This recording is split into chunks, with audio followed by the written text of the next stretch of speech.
जो गुजरे करबला से होकर, सबा भी जो गुजरे करबला से होकर, तो उसे कहता है वहाँ की ज़मीं कहती है, तो वहाँ की ज़मीं कहती है तू धीरे गुजर, यहाँ मेरा हुसैन सो रहा है। क्या तुझे पता नहीं, क्या तुझे पता नहीं कि कितनी अजियत तकलीफें दी है मेरे हुसैन को लोगों ने यहाँ पे। जा तू कहीं और से गुजर। Hi, this is Imara and this is my show pure history. आज का शो काफ़ी लोगों के कहने पे मैं ये शो बना रही हूँ कि मुहर्रम पे यानी करबला पे कि मुहर्रम क्यों मनाया जाता है, करबला का इतिहास क्या है। क्योंकि मैं तो सिर्फ फैक्ट और हिस्ट्री इतिहास के बारे में ही बात करती हूँ, तो करबला का रियल फैक्ट क्या है, क्योंकि जितने सारे लोग उतने सारे ओपिनियन, पर मुझे तो सिर्फ हिस्ट्री की बातें आती है। तो मैंने बहुत रिसर्च किया और फिर मैंने पता किया कि आखिर है क्या, ये क्या हुआ, क्या था उस वक्त, इसके पीछे का रीजन क्या है, रूट कॉज क्या है, इंट्रोडक्शन क्या है, कोटेशन क्या है एंड कंक्लूजन क्या है।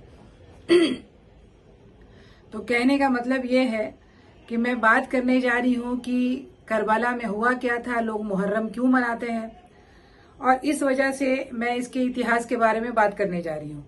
तो कहने का मतलब ये है कि भाई जितने लोग हैं उतने पॉइंट ऑफ व्यूज हैं। जो शिया तबका है वो कहता है सुन्नियों ने मारा, जो सुन्नी है वो कहते हैं शिया ने मारा, और बहुत सारे लोगों के अपने अपने ओपिनियंस हैं। कुछ हदीस का हवाला देते हैं, अलग अलग बातें करते हैं। पर जब मैंने इतिहास खंगाला तो मुझे पता चला कि ना शिया ने मारा ना सुन्नी ने मारा। ये जंग कुछ और चीज की थी, ये कबीले का जंग था, ये कबीले वाले सब थे, और ये बहुत पुरानी दुश्मनी थी जो उनके दिलों में धड़क रही थी काफी दिनों से पहले से। तो उससे पहले मैं कुछ इंट्रोडक्शन देना चाहूंगी कि भाई शिया और सुन्नी इस ढंग से बटा हुआ क्यों है, शिया और सुन्नी का इतिहास क्या है, क्यों बट गया हुआ इस ढंग से आपस में। जब तुम्हारा खुदा और मेरा खुदा दोनों का एक, तुम्हारा रसूल हमारा रसूल दोनों का एक, तुम्हारा ईमान और हमारा ईमान दोनों का एक, तो झगड़ा किस बात का है, किस बात का झगड़ा है? सिर्फ खलीफाओं की वजह से कि पहले वो क्यों बने, दूसरे वो क्यों बने, तीसरे वो क्यों बने, चौथे वो क्यों बने, सिर्फ खलीफाओं की वजह से? क्या उन लोगों ने आपस में कभी झगड़ा किया? नहीं। क्या वो लोग होते ये देखते तो क्या उन्हें अच्छा लगता? नहीं। तो किस वजह से तुम झगड़ रहे हो, किस वजह से तुम लोगों ने बांट के रखा है? क्या रसूल ने बोला था या नहीं बोला था 72 फिरके होंगे, तो क्या 72 फिरकों में बांट के रखोगे? सारे मुसलमानों को बांट दोगे? क्यों दूसरे की कौम पे जब तुम उंगलियां उठाते हो तो क्या तुम्हारा कौम एक है? जब दूसरे के ऊपर तुम उंगली उठाते हो, तुमने कभी नोटिस किया कि एक उंगली तुम दूसरे कौम पे उठाते हो तो 4 उंगली तुम्हारे खुद के ऊपर उठती है? क्या तुमने कभी ये सोचा? क्यों तुम मस्जिदों के अंदर, खुदा के घर के अंदर बम फोड़ते हो, बेगुनाहों को मारते हो? कितनी बेगुनाहें रोज मस्जिद के अंदर बम डाल के, यानी बम से लोगों को उड़ा दिया जाता है। वो क्या है? वो तो तुम्हारे ही खुदा को मानने वाले हैं, तुम्हारे ही रसूल को मानते हैं। फिर तुम उन्हें क्यों मार रहे हो? क्यों उनकी जान के तुम दुश्मन हो? सिर्फ इसलिए वो शिया है, वो सुन्नी है, वो ये है, वो फलाने हैं, सिर्फ इसलिए? इससे तुम्हारा खुदा बड़ा खुश होगा, तुम्हारे रसूल तुमसे खुश होंगे कि हाँ ये देखो इसने हमारे इस्लाम का काम किया। क्यों बदनाम करते हो इस्लाम को?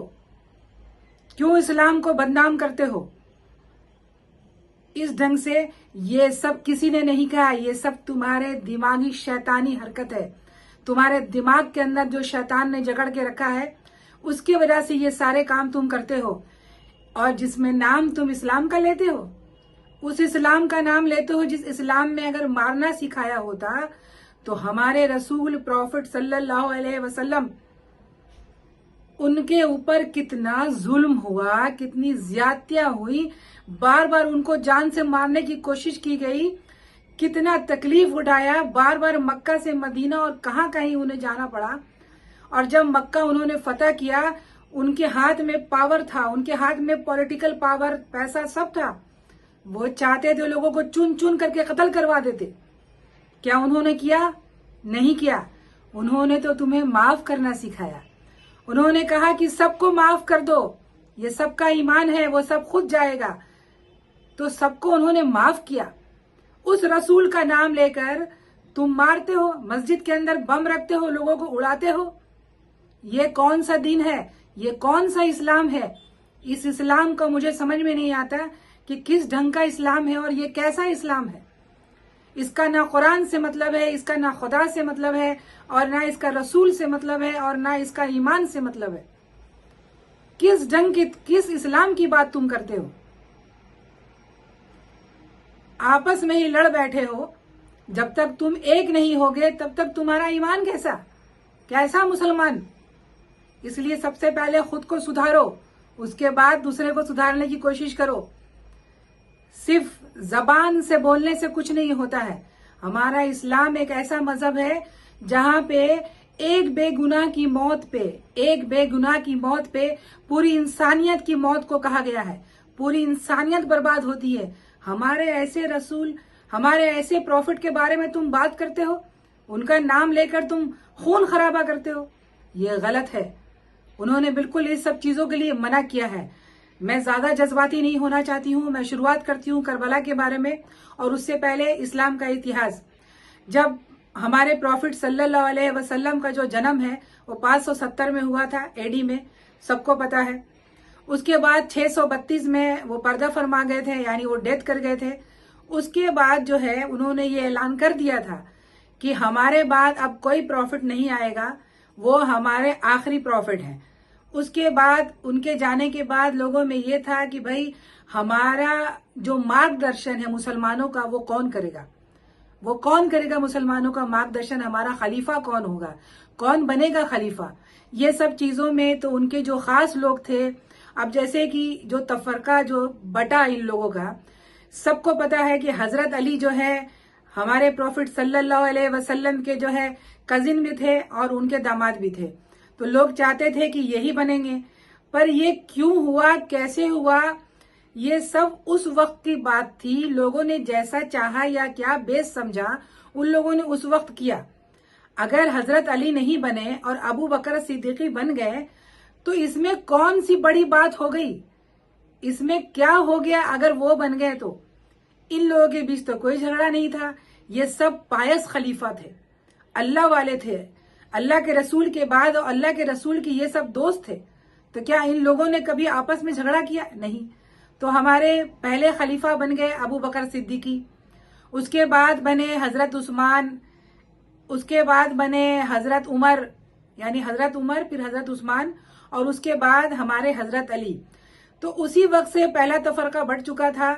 जब 632 ईस्वी में रसूल अल्लाह चले गए तो जो हजरत अली को मानने वाले हैं, ज्यादा रिस्पेक्ट देने वाले हैं। रिस्पेक्ट देना अच्छी बात है, पर मोहब्बत में इतना भी ना गिर जाओ, इतना भी ना आप भूल जाओ कि खुदा को भूल जाओ। क्योंकि खुदा से बढ़ के दुनिया में कुछ नहीं है। खुदा के बाद ही हमारे रसूल हैं, और रसूल के बाद ही हमारे खलीफा और हमारे पीर औलिया अंबिया हैं। तो एक लाइन का मर्तबा जरूर रखो, इतना भी आप ना भूल जाओ। हजरत अली को मैं पर्सनली इतना ज्यादा एडमायर करती हूँ। उनकी जो बातें हैं, उनकी बातें, उनसे बड़ा मैं कोई फिलोसफर नहीं मानती हूँ। दुनिया में मैंने बड़े बड़े फिलोसफर की बातें पढ़ी, किताबें पढ़ी, पर हजरत अली ने जो जो कहा, उनसे बड़ा डेप्थ में जाने वाला आदमी मैंने नहीं देखा मौला अली के बारे में। ये मेरा पर्सनल ओपिनियन है। तो ये सब चीजें की शुरुआत हो गई, और हजरत अली फिर चौथे खलीफा बने। खलीफा बनने के बाद भी उस जमाना क्या था कि कितने तरीके से कितने जंग हुए इस्लाम को पाने के लिए। बहुत सारे जंग हुए। जंग होने के बाद ही इस्लाम आया है, ऐसे नहीं। कितना लोगों ने जंग किया। बहुत तरह के जंग हुए, तब जाकर के हमारा इस्लाम वहां पे आया और मक्का हाथ में आया। जैसे battle of Badr, battle of Uhud, battle of Khandaq, battle of Ahzab, battle of Hunain, battle of conquest of Makkah, battle of Khaybar और battle of Karbala after the death of prophet, सब में इन लोगों ने भाग लिया और सब ने मिलजुल करके ये जंग को लड़ी, वहां पे इस्लाम को एस्टेब्लिश किया।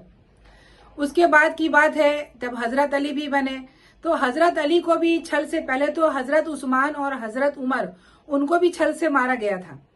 उसके बाद फिर हजरत अली पे भी इतनी जंगी हुई, उनको भी मारा गया। और फिर जहां वो बोलते हैं, उन्होंने कहा कि मेरे को अपनी उठनी पे या उनके घोड़े पे छोड़ देना, वह कहाँ जाएंगे, उनका जो मजार या मकबरा है वो कहाँ है एग्जैक्टली किसी को नहीं पता है, बस वो जगह को उन लोगों ने बताया कि वो वहां पे गए थे।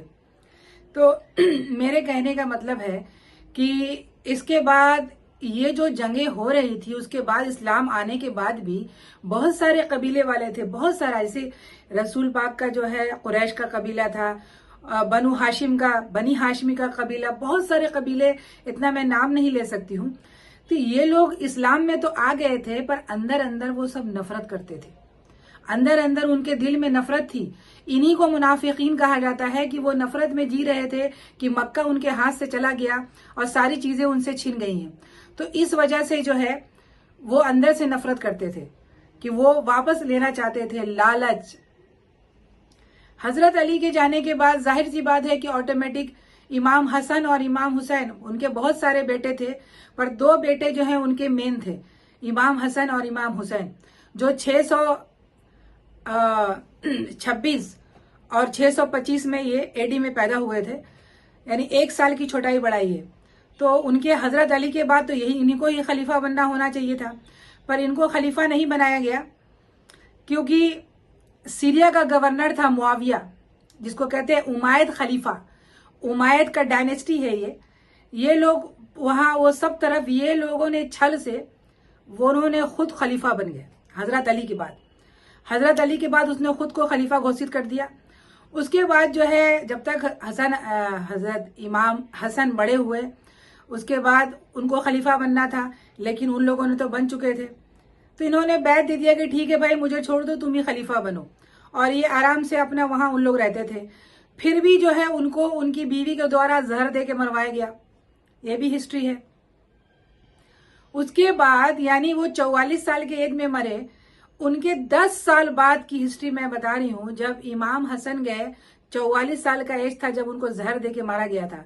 उसके बाद 10 साल बाद फिर से जो कूफा में यानी इराक में जो है, वहां के लोगों ने बोला, लोगों ने इमाम हुसैन को खत लिख लिख करके बुलाया कि आप आइए, हमारी मदद कीजिए, क्योंकि मुआविया जो है बाद में फिर अपने बेटे यजीज को जो है वहां का खलीफा बना देता है, और वो उससे भी ज्यादा मक्कार था और लोगों पे जुल्म कर रहा था, बदकारी कर रहा था, बहुत ज्यादा जुल्म कर रहा था, परेशान कर रहा था ईमान वालों को। और उसके दिमाग में ये डर था कहीं ना कहीं कि मेन वारिस तो इमाम हसन इमाम हुसैन है, वो कभी ना कभी वो आएंगे, वो खलीफा लोग उन्हीं को मानेगा। तो सिर्फ खलीफे के पोस्ट के लिए ये सब कबीले वाले थे। कबीले वाले बार जाति के होते हैं, इनका कोई ईमान नहीं होता, ये सब कबीले वाले थे। उसके बाद जो है उनको जो है वहां बुलाया गया बज़ाब्ते। इमाम हुसैन तो 10 साल से वहीं पे रह रहे थे मक्का मदीना में, उन्होंने कभी मुड़ के नहीं देखा कि खलीफा कौन है और क्या हो रहा है, क्योंकि अगर उनको ये पोस्ट लेना ही होता तो 10 साल का इंतजार वो क्यों करते। लेकिन उनको छल और कपट खेला गया, वहां के लोगों ने वहां उनको बुलाया कि आप आइए, यहाँ पे आइए, हमारी मदद कीजिए और हम लोग सब आपको अपना खलीफा बनाएंगे। ये सब कहने के बाद उनको वहां बुलाया गया। ये बात है 2 अक्टूबर की 680 ईस्वी की बात है। 680 ईस्वी में यानी मुहर्रम का महीना चल रहा था। आप जो हिजरी, आपके 61 हिजरी या कुछ भी हिजरी आप बोल सकते हैं, तो उस जमाने की बात है। उनको जंग लड़ना नहीं था। तो अब ये जो यजीद है ये सोच रहा था कि सारी पब्लिक जो है इनके फेवर में है और कहीं ना कहीं से इनको बुलाएगी और वापस इनको लाएगी। तो इस वजह से जो है वो अंदरूनी, जब इंसान गुनाह करता है ना तो उसके दिमाग में बहुत डर होता है। तो ये जानता था कि कभी ना कभी फिर जो है हमारा जो पोस्ट है खलीफा का वो छीन सकता है। इस वजह से उसने फिर इमाम हुसैन को चीजें भिजवाई कि आप जो है मेरे को, जिसको बोलते हैं बैत करना, मुझे आप एक्सेप्ट करो कि मैं ही आपका खलीफा हूं। तो इमाम हुसैन ने इग्नोर कर दिया, और इग्नोर करने के बाद उन्होंने कहा कि नहीं, मैं नहीं मान सकता, क्योंकि कोई इस्लाम का खलीफा इतना बदमाश, मक्कार, बदनाम कैसे हो सकता है। जो इस्लाम जो है एक सच्चा ईमान वालों के लिए है, वो इस पर कैसे ये खलीफा बन सकता है। उसके बाद जो है क्या होता है कि वहां से उनको मारने के लिए भेजा जाता है। फिर वहां से वो क्या करते हैं, मदीना से मक्का चले जाते हैं। वो तो देखते हैं कि मक्का में इतना खून खराबा ना हो जाए, वहां जंग ना हो जाए, सिर्फ वहां के लोगों की हिफाजत के लिए वो वहां से हट जाते हैं इमाम हुसैन। और हटने के बाद वो करबला की तरफ आ जाते हैं, और करबला में आकर के वो टेंट गाड़ते हैं, वहीं पे रुकते हैं। 2 मुहर्रम की बात है, वहीं पे रहते हैं, बातचीत चलती है दोनों तरफ से। वो बोलते हैं भाई मैं जंग लड़ने नहीं आया हूं, मैं सिर्फ एक सुलह करने आया हूं। उन्होंने बात करते हैं, पर यजीद नहीं समझता है, क्योंकि वो तो कुछ और ही सोच रहा था। और वो हमेशा उनको डराया, धमकाया, मारने की धमकी दी कि आप जो है साइन करो कि मैं खलीफा हूं, नहीं तो मैं आपको मार दूंगा, मरवा दूंगा। वो सिर्फ 72 लोग थे, अपनी फैमिली, बीवी बच्चे थे। उसके बाद जो है ये नहीं मानता है, और नहीं मानने के बाद जो है जंग शुरू कर देता है। और ये जंगें होती हैं रोज। तो जंग का एक नियम होता है कि भाई आप पानी नहीं बंद करेंगे, खाना नहीं बंद करेंगे, आप जुल्म नहीं करेंगे, बच्चे और औरतों को आप छोड़ देंगे।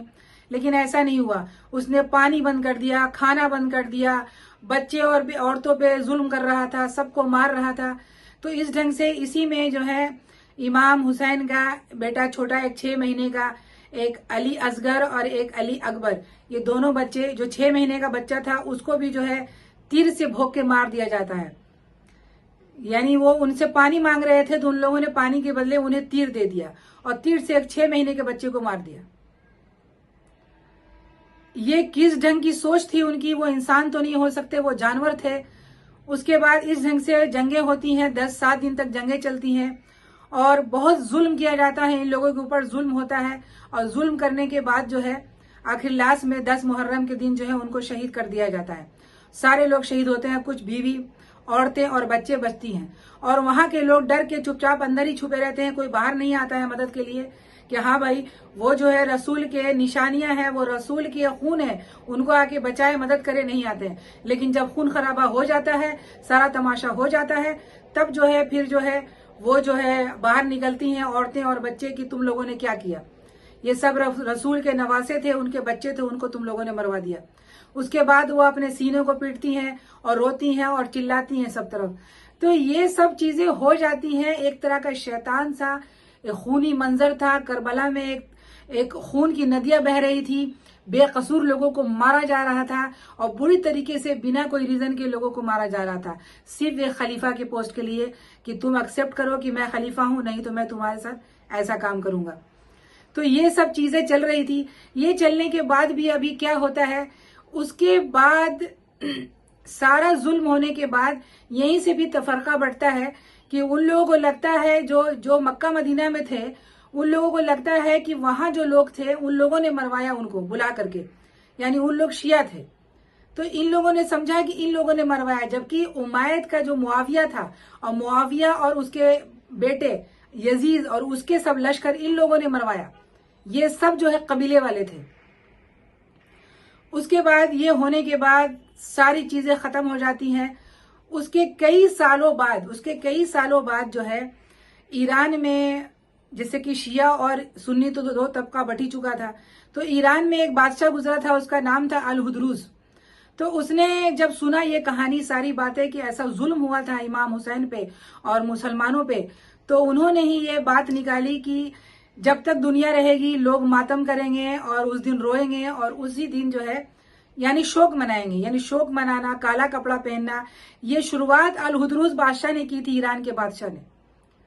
तो उस जमाने में इतना ज्यादा वायलेंस नहीं था, लोग सीना पीटते थे, अपने आप को मारते थे, रोते थे, याद करते थे। ये वाकया ही ऐसा है कि हर इंसान, कोई इंसान भी सुनेगा वो रो देगा, वो बिलक बिलक कर रोएगा। मैं खुद जज्बाती हो रही हूं, लेकिन मुझे शो बनाना है, इसलिए मुझे चुपचाप रहना है। हर इंसान रो देगा, क्योंकि ये वाकया ऐसा है, ये जुल्म ऐसा हुआ है वहां पे, बेकसूर लोगों को जिस ढंग से मारा गया है और काटा गया है वहां पे, सिर्फ एक खलीफा के पोस्ट के लिए। उसके बाद धीरे धीरे जो आज जो वायलेंस हो रहा है, जैसे कि लोग अपने आप को काटते हैं, मारते हैं, खून बहाते हैं, ये गलत है। इसको मैं डिफर करती हूँ। क्योंकि आप गम मनाए, बहुत ही गम की बात है, बहुत जुल्म हुआ, आप गम मनाए, सब मनाए, पर इसका मतलब ये नहीं कि आप अपने आप को काटे। इससे बच्चों के दिमाग पर गलत असर पड़ता है। ऐसा मैंने पता किया, 60 से 80% ऐसे शिया मुस्लिम हैं जो ये वायलेंस को पसंद नहीं करते हैं। क्योंकि गम मनाना और मातम करना ये तो है, आप पूरी जिंदगी मातम करें, इतना बड़ा जुल्म हुआ हमारे इमाम हुसैन पे, हमारे लोगों पे इतना बड़ा जुल्म हुआ, ये तो गम मनाने की बात है ही। उसके अलावा जो है जैसे जैसे तफरका बढ़ते गया, लोग आगे बढ़ते गए, तो अब मैं इतिहास पे आ जाती हूँ कि करबला के बाद जो ये जुल्म हुआ तो चीजें आगे बढ़ने लगी। पहले शिया की कौम कम थी, फिर सुन्नी ज्यादा थे, यानी शिया और सुन्नी बने, बहुत सारे तफरके बढ़ते गए। अब मैं आती हूँ मुगल वंश के समय, जब मुगल वंश में जब हुमायूं को जब शेर शाह सूरी ने इंडिया से खदेड़ के भगा दिया था, इंडिया में इतने सारे शिया कैसे हुए? इसका रीजन ये था कि जब शेर शाह सूरी ने हुमायूं को यहाँ से भगा दिया था, तो वो भागकर सबसे पहले वो गया था लाहौर, जहां उसका भाई कामरान था, उससे मदद के लिए। पर वो कामरान, उसका सगा भाई, उसको ही जान से मारने लगा था अपनी गद्दी के लिए। उसको लगा कि ये हमारी गद्दी छीन लेगा। फिर वहां से जान बचा के हुमायूं जो है भागता है ईरान, और ईरान में एक बादशाह थे, उन्होंने उसकी मदद की, उनकी जान बचाई और उनको लश्कर भी दिया, और उन्होंने ये वादा लिया कि तुम शिया हो जाओगे। तो थोड़ी दिन के लिए जो हुमायूं जो है वो शिया हो गया था, और जब वो इंडिया आया, जितने भी फौज थे, लश्कर थी, वो सारी चीजें वो शिया लोग ही थे। इसकी वजह से काफी शिया जो है भारत में आए, और इस ढंग से यहाँ पे शिया जो है काफी आगे बढ़ने लगे। उसके अलावा जो है आप जैसे ले सकते हैं अबू फजल, ये भी शिया थे, जिसको जहांगीर ने कत्ल कर दिया था। उसके अलावा हमारी नूर जहां बेगम, ये भी शिया थी, और हमारे मुमताज महल, जिनका ताजमहल है, वो भी शिया थी। ये सब शिया मुस्लिम थी। तो शिया मुस्लिम शुरू से चलते आ रहा है, धीरे धीरे ये बढ़ रहा था, और बढ़ते बढ़ते इस ढंग से ये फिरोज शाह तुगलक और औरंगजेब, ये दो जमाने में इसको रोक लगा दी गई थी, क्योंकि वो लोग इसको गलत मानते थे और इन लोगों को गंदा बोलते थे कि नहीं ये गलत काम कर रहे हैं, इस्लाम से भटकने वाले हैं। तो फिरोज शाह तुगलक और औरंगजेब। बाद में जब मुगलों का शासन खत्म हो गया तो नवाबों का शासन आया, तो सिराजुद्दौला जो है लखनऊ अवध का नवाब, उसके हाथ में शासन गया था, तो वो भी शिया था, और उन्होंने शिया कम्युनिटी को काफी आगे बढ़ाया लखनऊ में। यानी लखनऊ जो है शिया का एक सेंटर बनाया गया उन्होंने, जहां ताजिया बनाने लगे, लोग मातम करने लगे, और शिया कम्युनिटी जो है डे बाय डे बढ़ने लगी। ये धीरे धीरे मैं इंडिया की बता रही हूँ, इंडिया में ये चीजें हुई, और इस ढंग से जो है शिया हर जगह पे ऐसे फैलने लगे। तो मेरे कहने का मतलब ये है कि मैं अगर इस पे शो बनाऊं तो पार्ट 2, 3, 4, 5 घंटों लग जाएंगे, और मुझे सिर्फ 20 से 25 मिनट के लिए कुछ बताना पड़ता है। इसके अंदर में सारी बातें, करबला का इतना बड़ा इतिहास मैं कैसे बताऊं, इतना बड़ा जुल्म मैं कैसे बताऊं। मैं ना शिया के फेवर में हूं, ना मैं सुन्नी के फेवर में हूं। मैं ये बता रही हूं कि उस वक्त गलत हुआ, उन पे जुल्म हुआ, और करने वाला वो खुद, जिसको आप मुसलमान कहते हो, वो मुसलमान हो ही नहीं सकता। वो मुआविया का वंशज था, और उसी का वो खलीफा था, यजीज था, जिसने ये सारी चीजें एक पोस्ट पाने के लिए, खलीफा के पोस्ट के लिए उसने किया, और इतना बड़ा जुल्म किया कि आज तक वहां करबला में जब लोग ये चीजें पढ़ते हैं, हर जगह जब ये बातें होती है, तो मैं खुद रोने लगती हूँ। मुझे खुद, मेरे आंखों में आंसू भर जाता है, और मैं बहुत रोती हूँ कि इस ढंग से ये चीजें क्यों हुई और कैसे हुआ, और लोगों ने होने क्यों दिया। कोई इतनी बुरी मौत भी, इतना जुल्म भी किसी के साथ कर सकता है?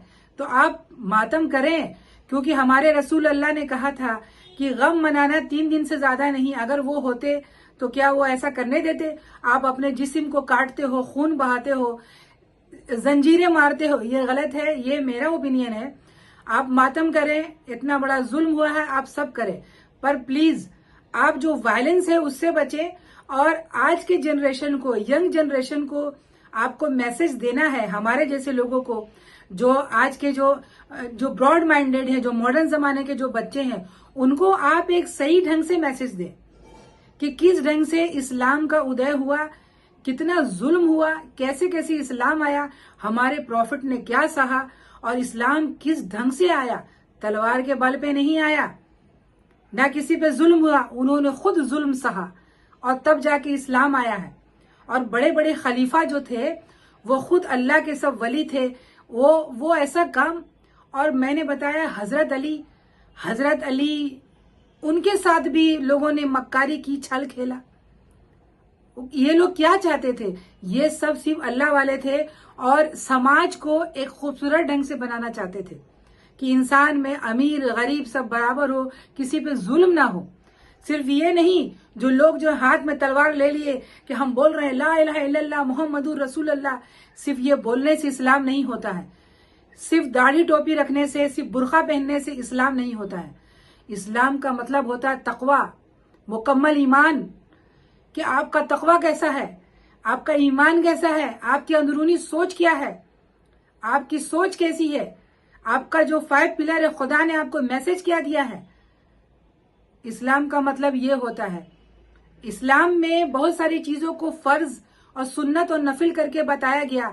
तो लोग, जैसे हमारे एग्जाम में होता था कि ये ऑप्शनल है, ये कंपलसरी है, ये मेन सब्जेक्ट है, तो लोगों ने इस्लाम में क्या किया है कि जो मेन सब्जेक्ट है, जो मेन, उसको भूल गए हैं और जो नफिल और सुन्नत है उसके पीछे भाग रहे हैं। तो मेरे भाई, इस्लाम को सही माने में जानना है तो कुरान पढ़ो, कुरान के मायनों को समझो। कुरान को समझना कोई आसान बात नहीं है, इस्लाम को समझो। इमाम हुसैन हम सबके प्यारे थे, हम सबकी जान, सबके प्यारे थे। आज मैं सुन रही हूँ, कल हमारे बच्चे सुनेंगे, कल हमारे बच्चे भी रोएंगे, वो भी गम मनाएंगे। जब तक दुनिया रहेगी, जब तक क़यामत दुनिया रहेगी, तब तक लोग हमारे प्रॉफिट और पंजतन पाक, हमारे रसूल और उनके बच्चों को याद करेंगे और रिस्पेक्ट देंगे। यही इस्लाम है। धन्यवाद, नमस्कार।